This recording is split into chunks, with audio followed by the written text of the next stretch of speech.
Peace everyone, Unmask here, and welcome back to another drawing journal. If I can get the right graphic up, that's not it. There we go. Alright, so I'm sure a few of you probably have questions for me, like who am I and where did I come from? You might not recognize me too well unless you have recently seen the video I posted on Saturday of me cutting my locks off. So yeah, this is what I look like now, and this is what I'll look like for a little while as my hair grows back out. But real quick, let me say hello to everyone. Hello Hildy, Bad Vibes, Wendy, Natalie, Natalie maybe, Lynn, Pumpkin Spice, Leslie, Barbara, Steve, Jeff, everyone. Thank you guys so much for coming by. So the project that I started, I started this project last week. I was just kind of playing around and decided to do something kind of fantasy-esque. So here's what it's rather large. So that's what I'm going to be toying around with today. If you guys have any questions for me, don't hesitate to ask.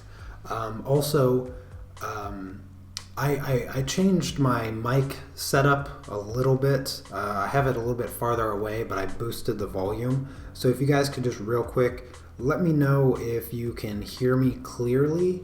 I want to make sure that it's good. Anyways, gosh, you guys got some questions for me. How did I sleep? I slept well. Thank you, Lily, for asking. The first night was a little different because usually I wear what's called a lock sock, and it just covers my hair to kind of prevent it from getting all staticky and loosening up while I sleep. So I no longer have to wear one of those, which is great.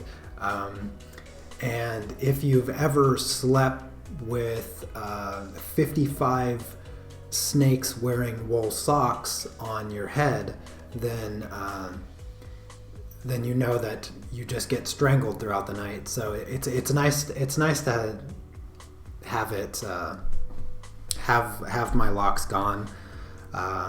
It was hard getting rid of them, but definitely I definitely don't regret it. My wife loves it, so that's probably what matters most, is that she still loves me. So yeah, it was the first time she's ever seen me with short hair, because I met her and I had locks, and they've only gotten longer since I've been with her. I have some masking film down here I need to pull up, so I gotta try to get my knife under it somewhere. I'm pretty sure I have masking film there. If I can just get it.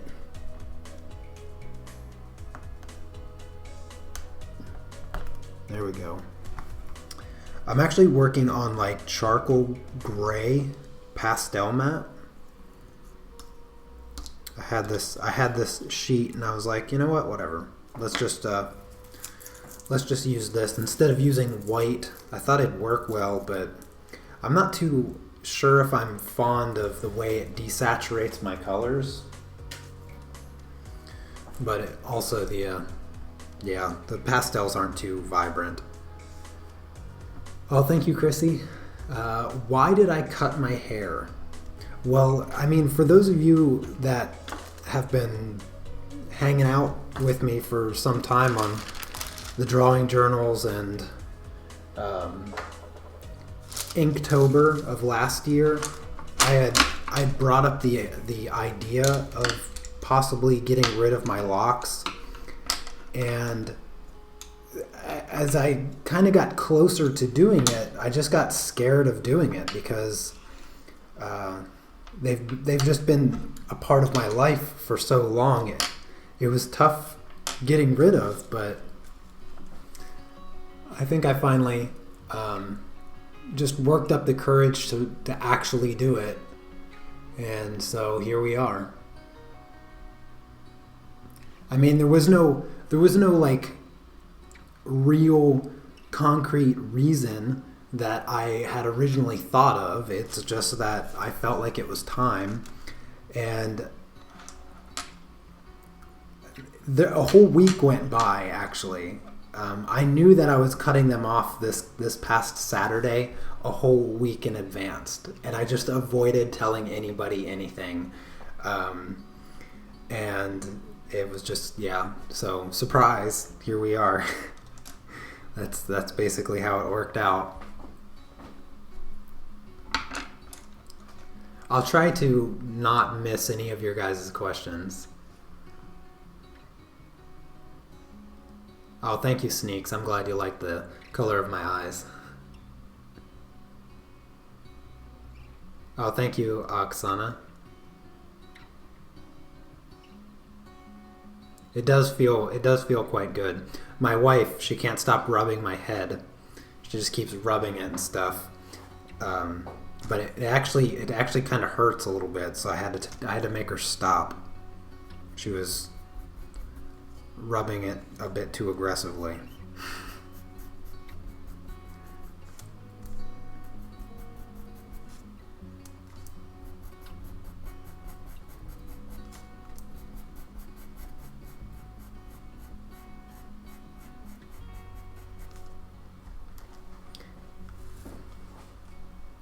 Yeah, I still have my strength, Lily. Yeah, I've been working so much. It's absurd. I mean, I pretty much worked all day Saturday because I had to record the video of me cutting my locks, and then as soon as I was done, I just immediately started editing the video so that I could get it out the same day that I did it. So there was like a very small window of opportunity to really do the editing, and my wife, she just cooked all day. So I cut my locks and she cooked, and that was basically our whole Saturday. And I was really, I really appreciate all the positive response from you guys that went over and watched the video, and all the comments. So many comments. Oh my goodness. So many comments. And it's funny. I feel like my locks meant more to you guys than they did to me. And it just makes me laugh a little bit.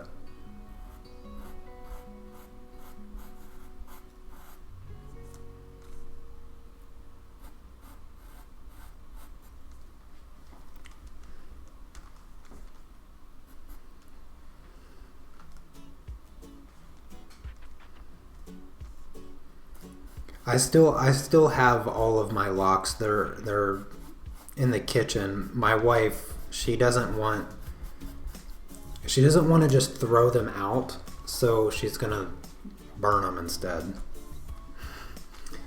Eventually, I'm pretty sure that's what her plan is.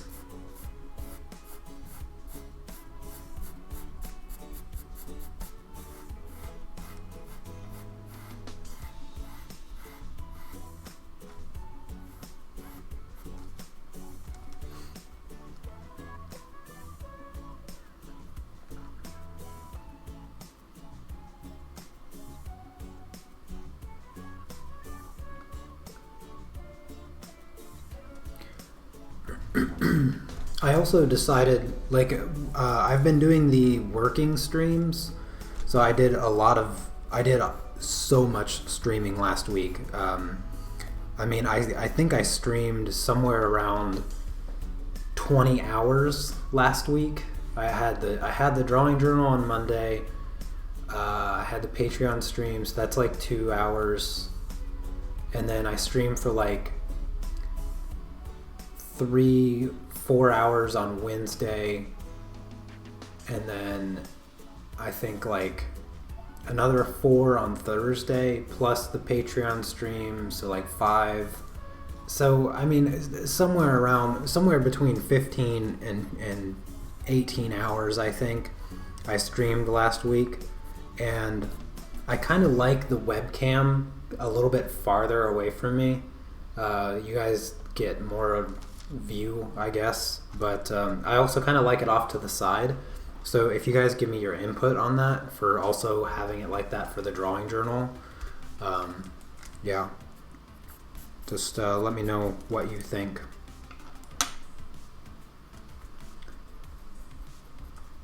Also, this morning I ordered my new camera for live streaming. I ordered my new microphone. The microphone should be here tomorrow. I don't know if it's going to be here in time for the Patreon live stream, but it will certainly be here for Thursday's live stream. So I have a new microphone coming. I have a new camera coming, and I also have some new pastels coming. The Schmick, I don't know how to say that gosh darn name, but I have a new brand of pastels coming. I'll probably do a review of them, so I think that would be a good idea to do a review of the new pastels. You guys like reviews, right? Why don't I donate my hair? I don't know. Well, first off, I don't know how to do that. I don't even know what organizations would do hair donation, especially locks. I mean, it's very different. Like it's very different than normal hair. I would be surprised if any organization would accept locks, because they're so unique, for one, and two, you know, I realize that when they would get like normal hair donations, they're going to clean the hair, you know, disinfect it and make it safe for another person to use it. And I don't know how they would go about doing that with locks or whatever. So, yeah, I don't know. My wife is pretty adamant about not letting another person have my hair. I don't have a problem with it either way, but I'm not going to fight my wife on it.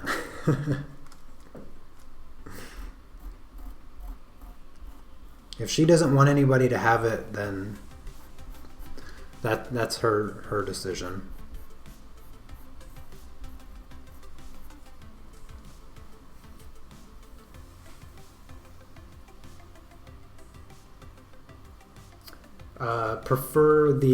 Okay, so you prefer the webcam kind of facing me a little bit more.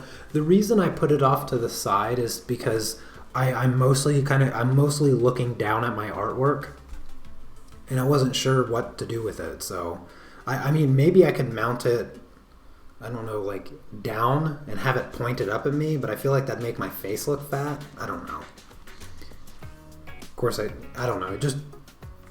I'll move it next time. I'll move it next time.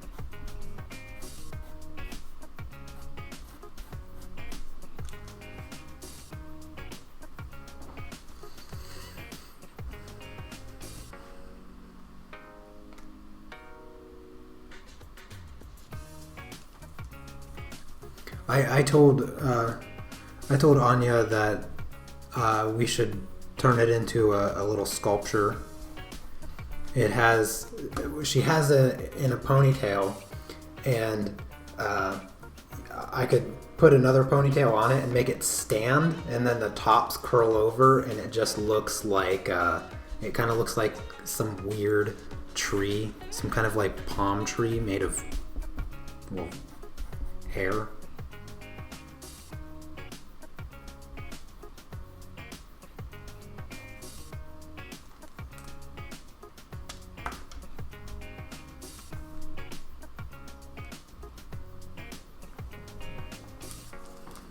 Oh, I'm sorry. I'm trying to keep this in frame. Can't make my face look fat.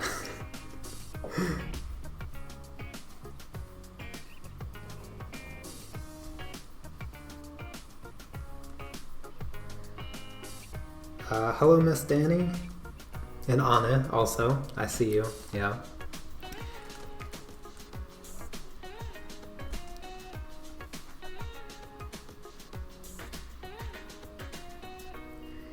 Yeah, it's a big change. I went out in public for the first time yesterday and showed my friends, and they had a good laugh at the video.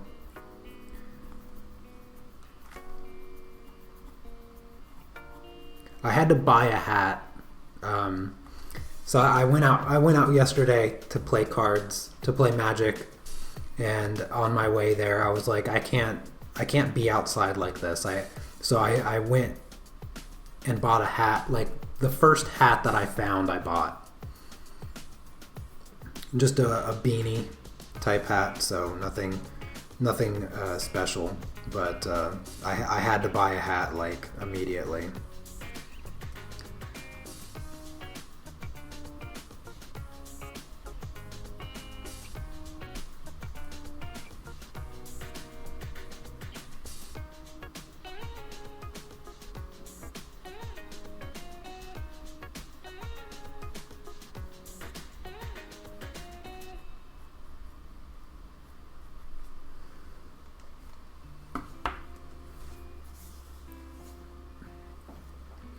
No, my neck didn't get cold. My head gets cold, and I'm actually quite cold right now, but I'm toughing it out just for you guys. Yeah, I'm not quite used to that feeling on my head. You know, I've spent the last 8 years walking around with a head blanket, essentially.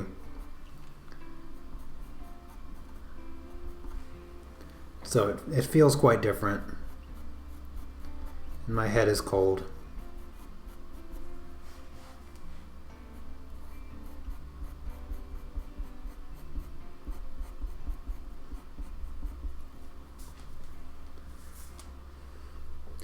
One of the things that I really like is just how quickly my hair dries now. That's like my favorite thing in the world. Because I mean, when I would wash my locks, the process essentially boiled down to I would wash my locks, I would take them and I'd wring them out like a rag, and then I would wrap my head in a towel for about, I don't know, about an hour, or until my neck hurt too bad to keep it on my head any longer. And then I would blow dry them for, I don't know, 10 minutes or so, and then wait another hour, 2 hours or whatnot, however long I felt, and then I'd blow dry them again, like right before I go to sleep or something. And then, of course, I'd wake up, my pillow would be wet, and then my hair would still be damp. It would take like a whole day for the locks to dry completely, even with 2 or 3 sessions of blow drying. So it was very time consuming and rather irritating. I mean, I got used to it and it wasn't like a big deal or anything, but I mean, I washed my head like 4 times after I'd cut them off, and it was just nice to like take one towel, just rub the top of my head, and my head was dry, so it was like really great.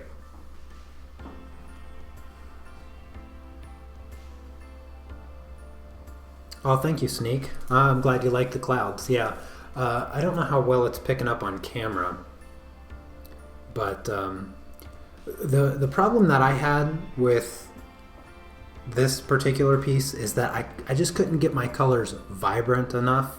I wanted them to really pop out, but it's kind of lacking a bit.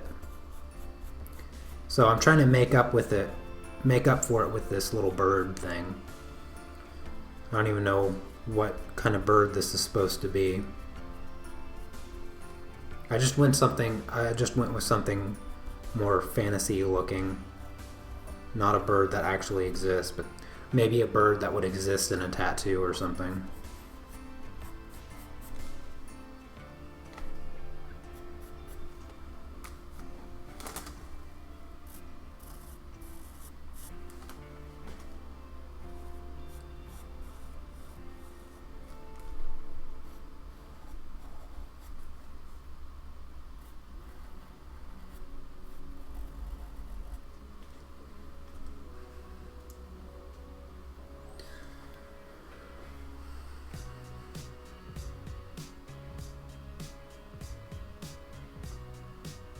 Oh, thank you for checking that out, Steve.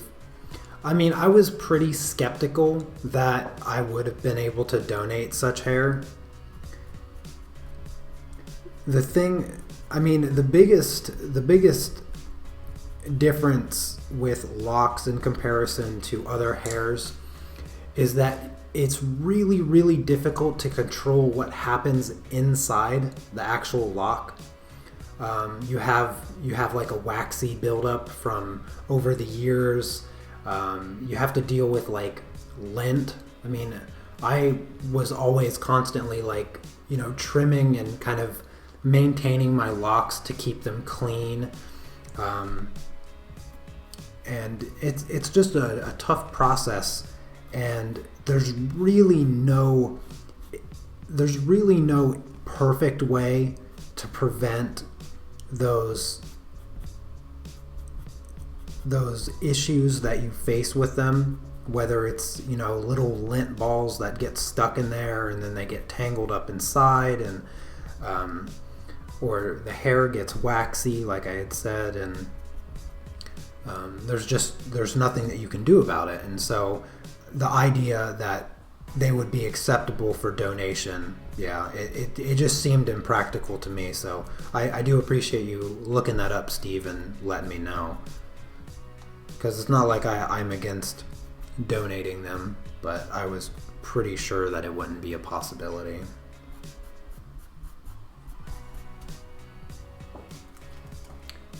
Does black pastel matte affect color choice of your pastels? No, it doesn't. The only thing that it really does is change the colors themselves. I used the absolute most brightest purple and blue that I own in all of my sets to do the background, but as you can see, it's not really all that saturated. I really wanted the sky to be like nice and bright and colorful, but the black pastel matte kind of just pulls out the saturation of my colors. So that's really the only thing that it affects, but it doesn't affect my color choice, because the colors that I lay on top, they're fairly unaffected by the pastel matte, but they are affected in terms of saturation.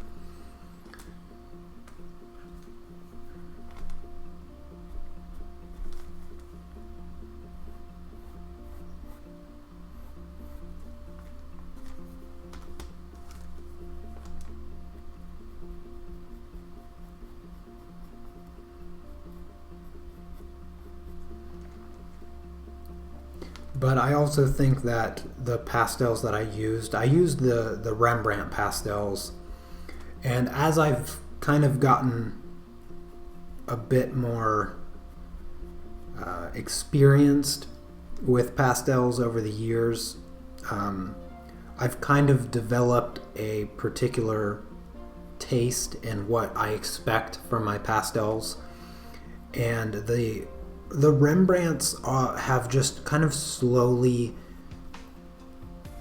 the full scale of their I don't know, I'm trying to find the words. It's difficult to describe. The full scale of their limitations have kind of come into perspective for me as I've gotten more experienced with pastels in general. And so the new set that I'm going to be receiving in a couple days, the Schmick, I really need to learn how to say the gosh darn name. I'll have a much better perspective on how I grade those pastels because of the experience I've gained over the years.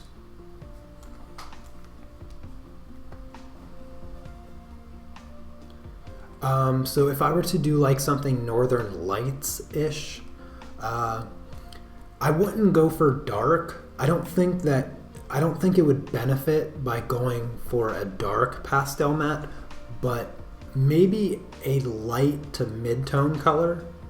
So if you're going for something that's, because the Northern Lights can come in all kinds of different colors, and maybe you're going for something a bit more green looking, then I would recommend going more towards the green side of pastel matte. I'm not even sure what all colors pastel matte comes in. I know there's a lot of different colors, but if you're doing something bright, then the white is not a bad choice. I'm not a huge fan of working on colors.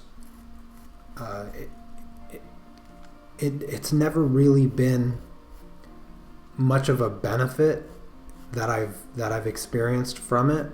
It's more just been a preference kind of thing, or a subtle difference.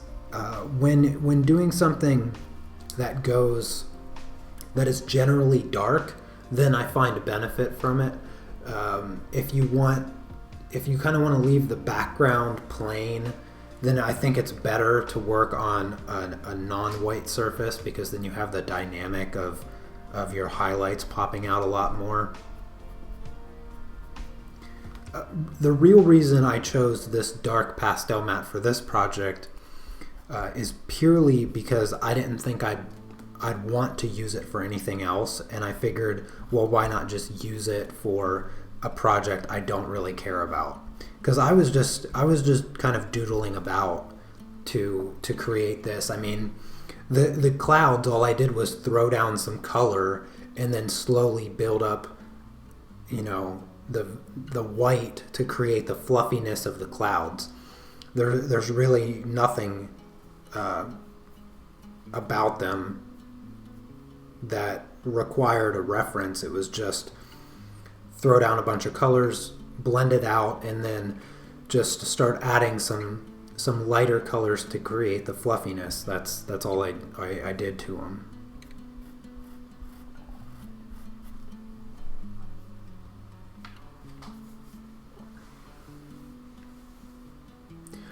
So the Schminka? Okay, Schminka. It's such a weird name. I have the hardest time saying it because I just think that even if I say it right, it just sounds weird. Okay, so the Schminka pastels, yeah. I look forward to getting them. I've heard really good things about them, which is why I decided to go with them. They're not the most expensive, which is another reason I went with them, because I want pastels that take me from what I think is like the beginner to the intermediate. The Faber-Castells I still like more than the Rembrandts. I like the Faber-Castell pastels better than the Rembrandts, but the problem that I have, which I've said over and over again, is that I cannot buy them individual. I have to, when I run out of one color, I'm out of that one color, and the only way to replace it is to buy a whole nother set, which is just not practical. So I went with the Rembrandts. The funny thing is I've never even ran out of any of the Rembrandts yet, and I'm kind of glad that I never have, because I don't really like them, and I want to move on to a different set of pastels. So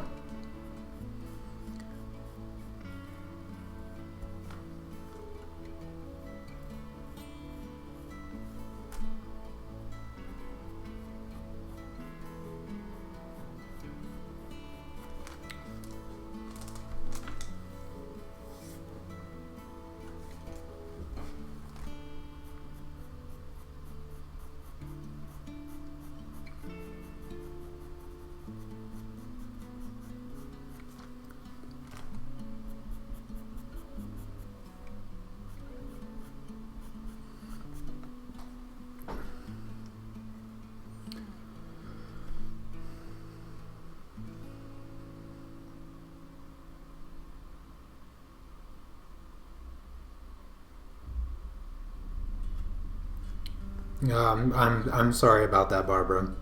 Yeah, I would still recommend, like, don't get me wrong, I would still recommend the Rembrandt pastels for people that are getting into pastels, but I've reached their limitation in terms of saturation, and there's a few of the colors that are just almost unusable because of their rough nature. And so now I'm looking for that set of pastels that is no longer for beginners, but more for the intermediate to professional level.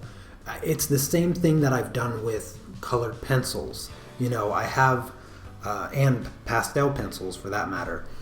I used the Prismacolor pencils for several years before ever changing the brand of pencils. And I can remember getting to a point with the Prismacolors where I was like, you know what? I think it's time to upgrade. And I went from the 76 set of the Prismacolors, because that's all I ever used, to getting the Luminance pencils. And I felt like that elevated my work using a professional quality product. And so it's time to do the same thing with pastels. It's long overdue, I think. I think most of you can probably agree also. So it's not that I don't still recommend the Rembrandt pastels. It's time for me personally to move on to a different set of pencil or a different set of pastels. I mean, personally, I'm aiming towards the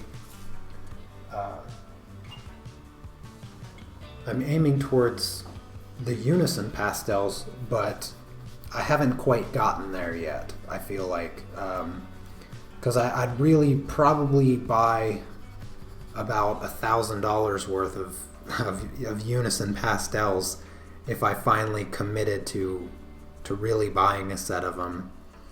If not $1,000, at least like $500 or $600, just to have like a really wide range of colors. But the thing with that is I would mainly only be using them for my own personal projects, and I wouldn't utilize them in tutorials and whatnot. And so that's where that's what's kind of stopped me from upgrading my pastels to something that's a bit too expensive for a majority of people. I want to stay around the budget range the best that I can, so that I can still offer tutorials for everyone and then not feel like they're exclusive to people that have the money to buy expensive art supplies. Like, that's why I don't do my colored pencil tutorials in Luminance pencils. I always do them in Prismacolors for the sake of that being more accessible to everyone.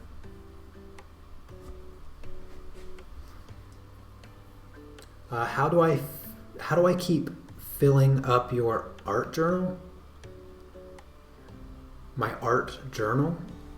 You mean like my drawing journals that I do, like for my live streams? I certainly don't plan it out for the month. Not at all. It's totally random.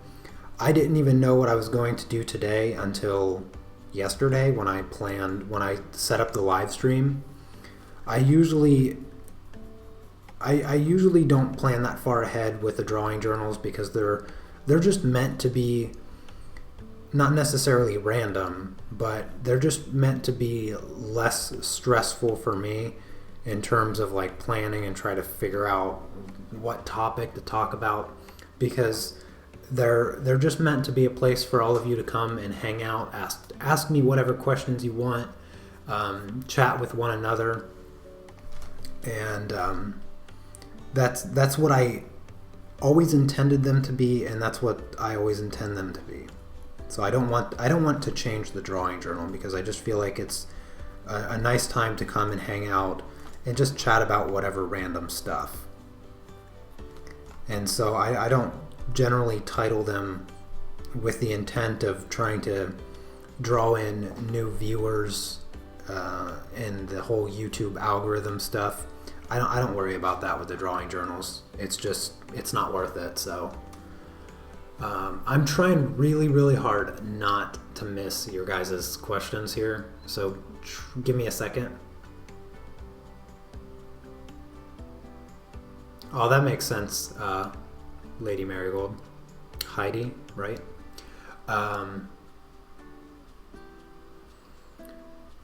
Hey Cece, what's up? Oh, I'm glad you like this piece. Yeah, it's coming along pretty good. Hopefully I end up liking it in the end. You know, I'm missing this purple. There's like this purple color that I want in my life. And no matter where I look, I just can't seem to get it. I'm gonna try this purple and this purple.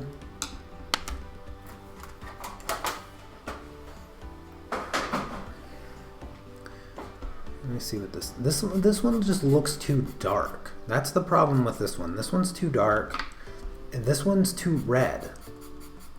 This one's too red. I want this color purple, but I want it more purple and less red. I don't even know how you get such a thing.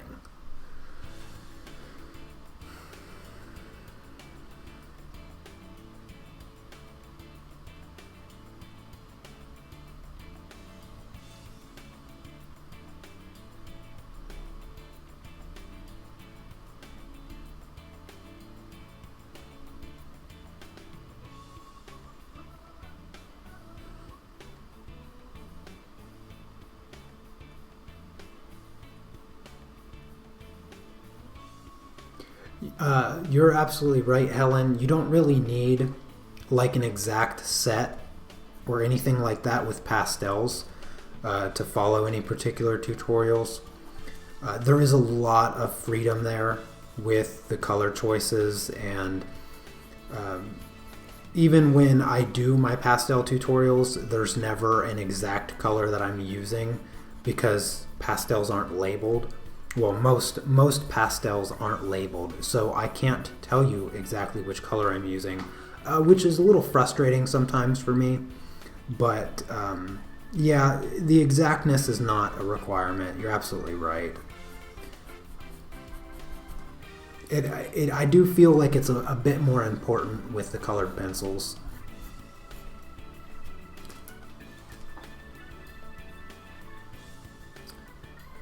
What provoked the haircut? Literally nothing.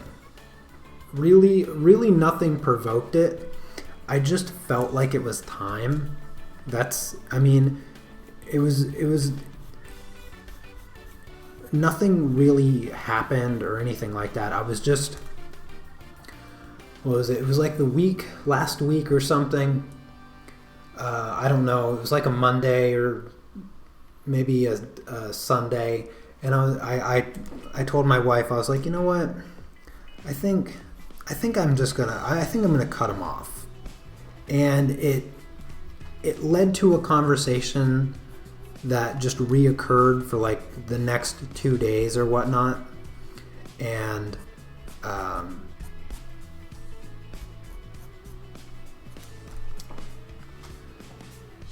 eventually, I think the conversation basically just was psyching myself up to finally follow through with doing it, because there was just a certain level of anticipation and potential non-follow through. But in the end, I did follow through. It was tough, but in the long term, it was just kind of an idea that constantly just was there for me to do, and yeah.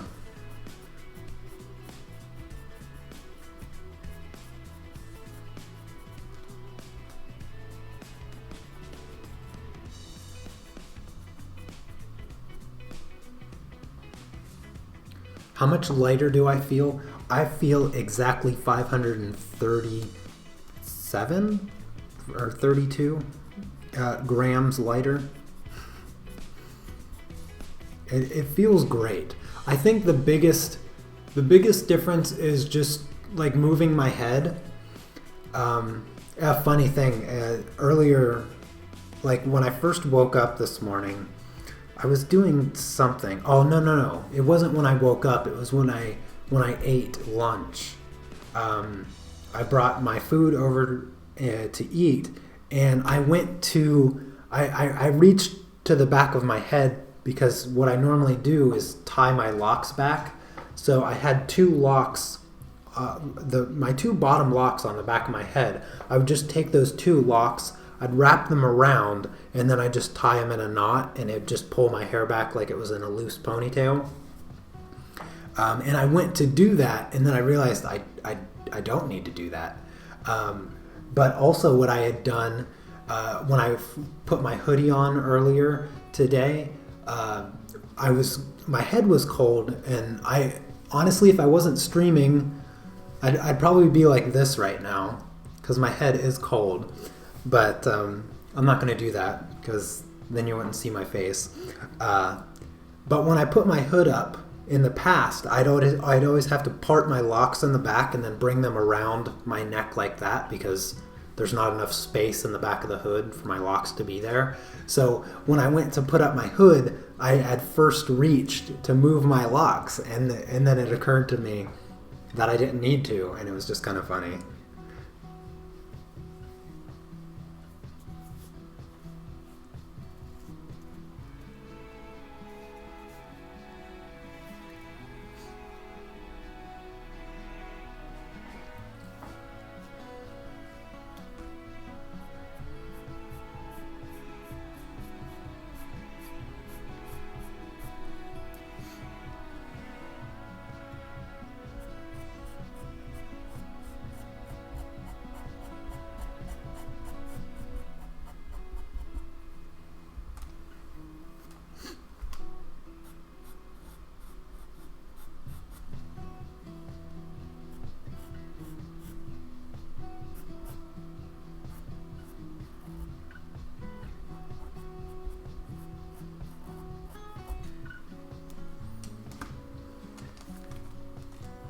Yeah, ghost locks. That's exactly.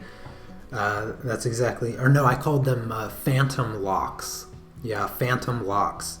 I had that conversation with Anya because I was in the kitchen. She was doing something, and this was just like shortly after.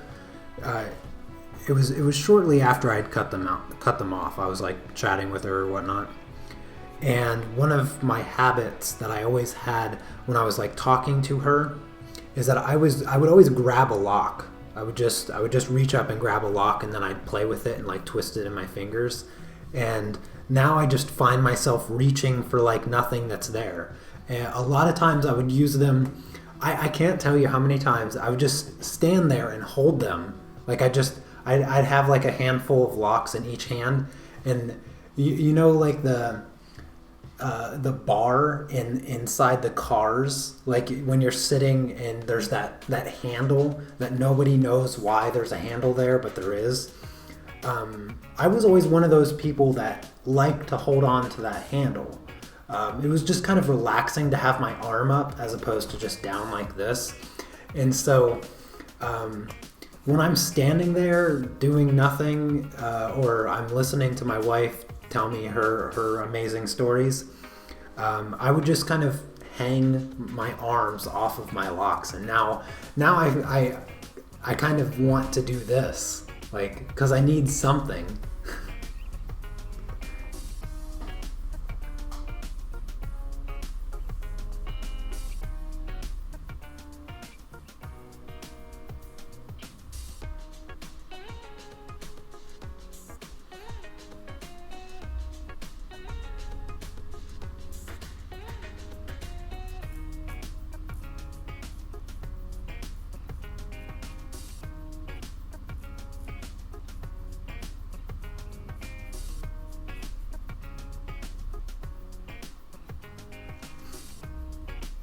one of the things that surprises me the most is just how easy it has been to adjust to it. I mean, I remember, when I was younger, and I would do radical changes to my hair because I've done a lot. I've gone through a lot of hairstyles. I mean, you can just ask my sister. She's literally in the chat right now. I've done so many different hairstyles in my lifetime. And in each transition between those hairstyles way back in the day, I would always catch myself lingering a little bit longer in the mirror. Like, man, it just looks so different. And it's like this feeling like, oh man, I can't quite get used to it. I can't get used to seeing myself like this. But shockingly, I don't really have that. It's kind of weird. It feels like it just, as soon as they came off, I was like, this is what I look like. And then I just moved on with my life. My wife, I don't know if it's trauma or just admiration. She keeps complimenting me. She's been complimenting me for 2 days straight now. I don't know if she's traumatized and she's trying to convince herself that I'm still attractive, or I'm just that much more attractive without locks.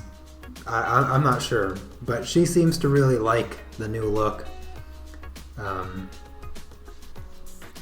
yeah, it's great. It's fine.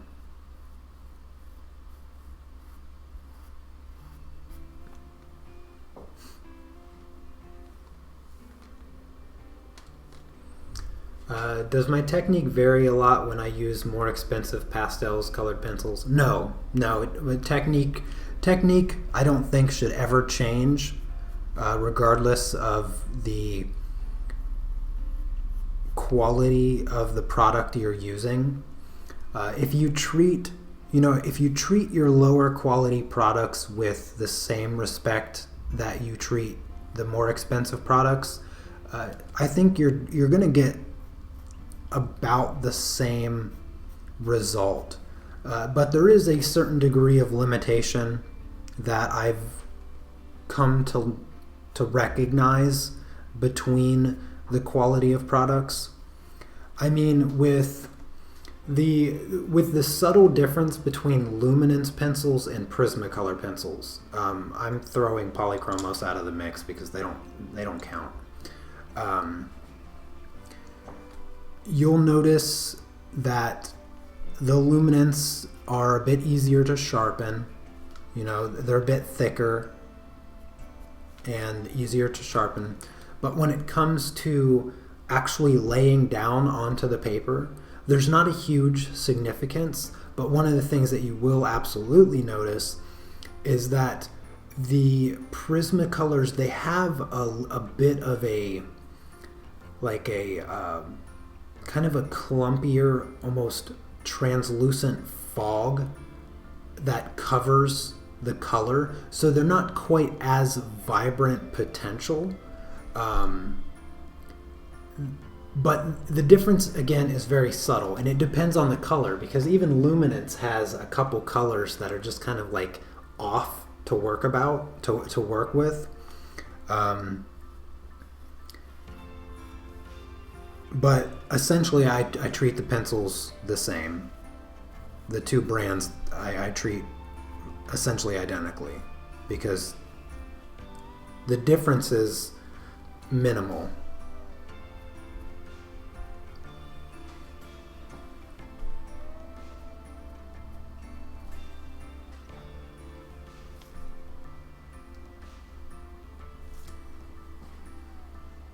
Alright, I think my bird is good. What do you guys think? Is the bird good? I mean, it's rather small on the picture overall, but I have more to do. So I wanna move on with my life.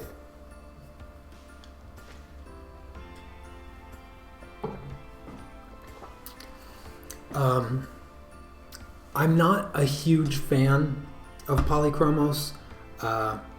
They're great pencils. They are great pencils, but if you go back to my review of the pastel pencils, I had said that the Carbothello pencils are perfect for anybody that wants to get into pastel pencils. They have great color saturation, they look great, they have a great color selection. And then I did a review of the Faber-Castell pastel pencils. And the reason I'm making this comparison, you'll understand in a moment. But I felt like the saturation of the colors in the Faber-Castell Pitt pencils was much lower than the Carbothellos. And I felt like that limited their potential in projects that you might, want the colors to be really bright and vibrant. And I feel like that same comparison can be made between Prismacolor and the Polychromos. The Polychromos just lacks the opposite. It lacks the opposite of the Pitt pencils. Whereas I feel like all of the colors in Polychromos are oversaturated, and there's no like lower saturated colors, especially like, where's my chart at? I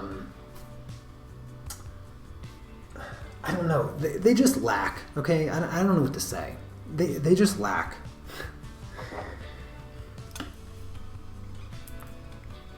It wouldn't be as bad if they had a better color selection, but that's the problem. They just have a worse off color selection that I just can't get on board with.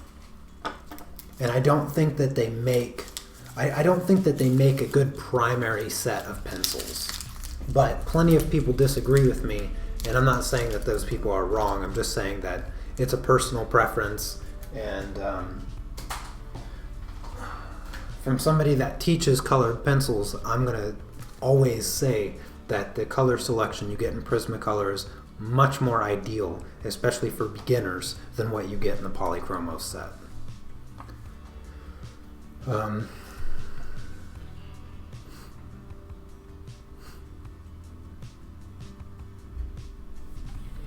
Besides being...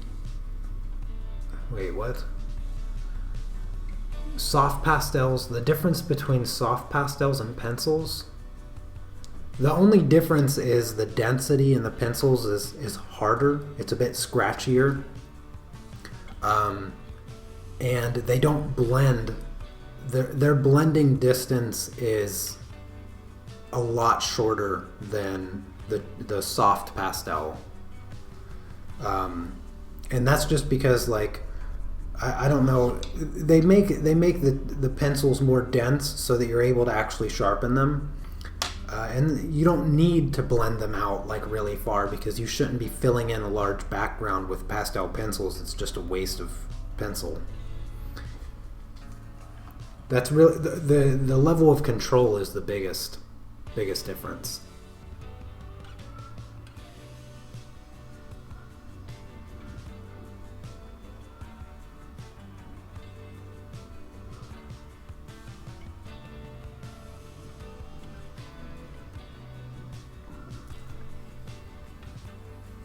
Yeah, Lady Marigold. I mean, I always try to emphasize the importance of it being like a personal preference. There's no right or wrong, in my opinion. There's just personal preference, and so I try to make that as clear as possible. As you were mentioning that you're not entirely on board with the Prismacolors, which is totally understandable. I mean, there's plenty of people that prefer Polychromos over Prismacolor.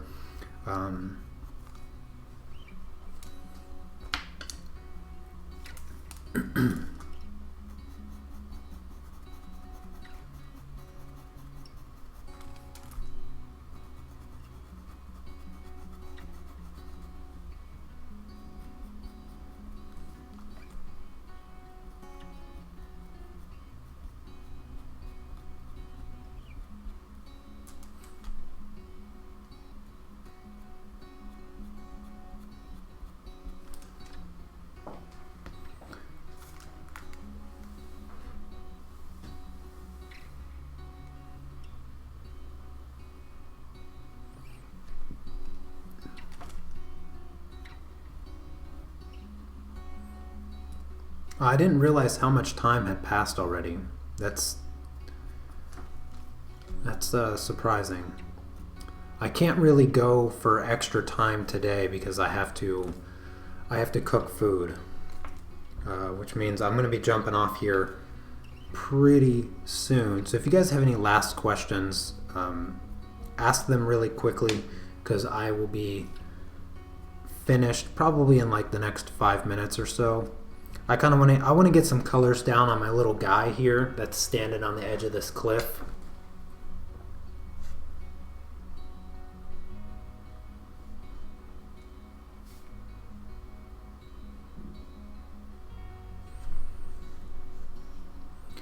I think so, Lady Marigold. So when you start with if you start working with luminance and polychromos from the very beginning, I have a very good idea that you'll probably end up preferring those simply because that's what you've learned with, as opposed, for me, I learned with Prismacolors. So that's the gauge in which I measure all other colored pencils. And so we naturally just become biased to what we've learned with. And so that's probably why you have this preference to those pencil sets as opposed to the Prismacolor. That's my best guess, because that's probably why I prefer the Prismacolors to the Polychromos, because that's the set that I learned with, and that's kind of where I came from. And so I just I'm used to the way that they feel, whereas you're not used to the way they feel, and for you that feeling just isn't pleasing to work with or whatnot. That's the only thing I can guess.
Alright, I think that's about all the color I'm going to do on my guy here.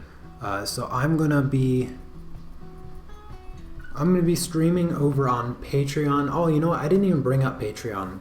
So over the weekend, when was it? It was Friday. It was Friday. I had a couple people during the live stream come over and sign up on Patreon, which had put me over the $1,000 mark. And that's what prompted me to buy my new microphone and my new camera that I cannot wait to get. And so I just want to say thank you to everybody that is over on Patreon. I really, really appreciate it. I also have I opened up one more student slot. I had mentioned a couple times now that eventually the student tier over on Patreon is going to be phased out, but it's not going to be phased out for probably like 5 or 6 months.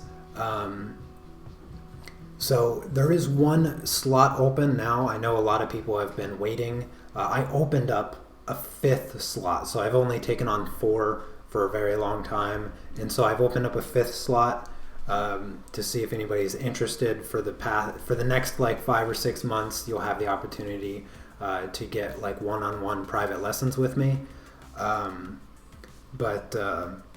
Yeah, so I just wanted to mention that really quick before I go, and then tomorrow I will be working on this project. So I started this. This was what we started last week for the Pastel tutorial. This is actually a reference photo from Heidi that sent that to me. It's a picture I think her brother took, and so yeah. Anyways, you guys are awesome. I really, really appreciate you coming by and hanging out. Hope you had some fun. I apologize now if I happen to miss any of your questions, but I'll be streaming tomorrow on Patreon, so come join me over there if you have more questions. Of course, I do the drawing journals every Monday, so make sure you're subscribed. And what else? I don't know if I'm going to be doing a working stream this week because I really want to work on my oil painting, and that's a secret project, so I'm not going to live stream a secret project. But maybe Friday. I might do a working stream on Friday if I don't have anything else. So you guys have a lovely rest of your day, and I will see you next time. Take care. Peace.